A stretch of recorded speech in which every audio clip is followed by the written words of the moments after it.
Kalau kita tidak memahami perkara akar umbi, so kita akan hangat-hangat teh ayam. Okey. Saya akan bercakap dari sudut 3 sisi pandang. Pertama, tentang kepentingan Palestin bagi umat Islam. Di sana berlakunya peristiwa Isra' dan Mi'raj.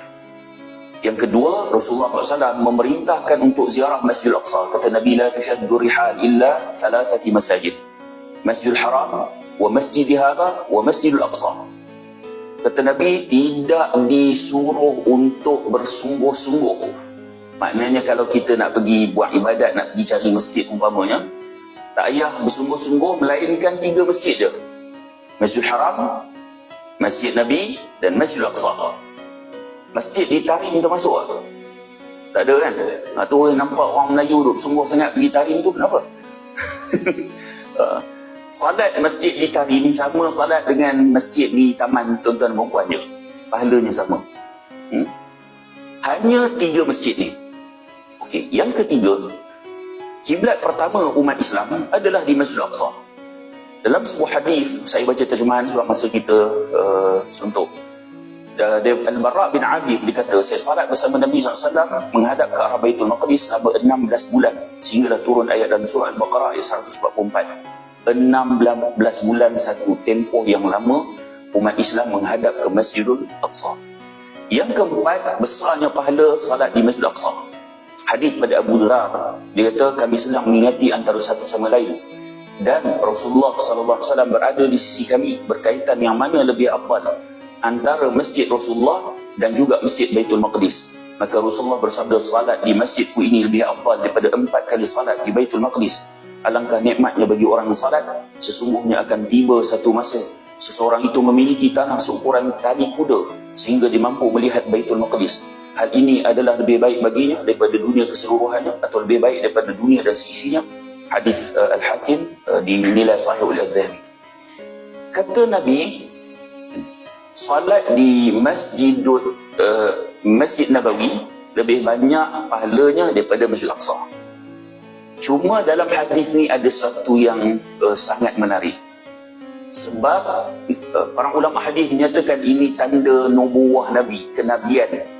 Nabi bercerita tentang perkara yang akan datang. So kata Nabi kata nanti akan sampai satu masa orang yang hanya ada sedikit tanah cuma mampu untuk melihat Masjidil Aqsa. Maksudnya puak-puak Yahudi akan ambil tanah umat Islam dan umat Islam hanya ada sedikit tanah dan mampu melihat, nak masuk susah. Okey. Dan Nabi kata itu lebih baik pada dunia dan seluruh isinya. Baik. Macam mana kita nak dapat salat secara aman, tidak hanya mampu melihat Masjidil Aqsa? Macam mana? Sebagaimana tuan-tuan dan puan aman pergi ke Masjidil Haram untuk salat, aman pergi ke Masjid Nabawi untuk salat. So bagaimana untuk kita nak rasa aman salat di Masjidil Aqsa? Bebaskan Masjidil Aqsa. Bebaskan Masjidil Aqsa. Baik. Katakanlah hari ini Zionis dia tawan Saudi, kemudian dia tawan, dia ambil Makkah dan Madinah, Masjidil Haram dan Masjid Nabawi. Tuan-tuan berapa marah? Marah kan?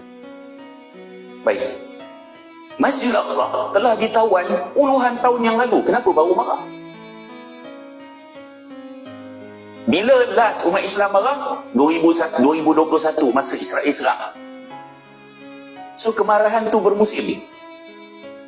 Sedangkan Masjidil Aqsa telah ditawan lama. Dan tanggungjawab membebaskan Masjidil Aqsa bukan hanya terletak kepada umat Islam Palestin. Tawaran pahala yang banyak salat di Masjidil Aqsa bukan hanya untuk umat Islam Palestin, tapi kepada semua. Baik.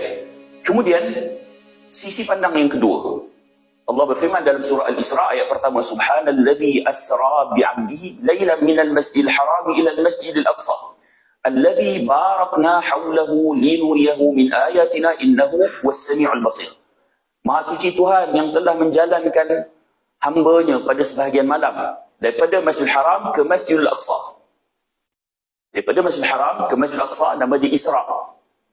Daripada Masjid Al-Aqsa naik ke langit, nama dia Mi'raj. Baik. Kalaulah tujuan Allah dalam peristiwa Isra' dan Mi'raj hanya untuk memanggil Nabi menghadap Allah, sudah tentu peristiwa Isra' tak perlu berlaku. Cukup Mi'raj. Cukup Nabi naik terus ke Sidratul Muntaha. Naik bertemu dengan Allah. Tak perlu transit ke Masjidil Aqsa. Bahkan kenderaan yang Nabi naik adalah burak. Sepantas kilat. Kalau kita nak pergi Perlis umpamanya, kita perlu transit. Mungkin fikir enjin kereta, kita pula lapar, ambil masa yang panjang. Tapi burak sepantas kilat, tak perlu transit, terus naik ke langit. Tetapi kenapa Allah takdirkan Nabi Muhammad SAW transit dulu di Masjidil Aqsa? Kerana Allah nak memberi gambaran pada kita betapa pentingnya Masjidil Aqsa kepada umat Islam. Selagi mana kita bertemu dengan ayat ini, kita membacanya, sampai hari kiamat kita perlu faham bahawa Masjidil Aqsa sangat penting bagi umat Islam.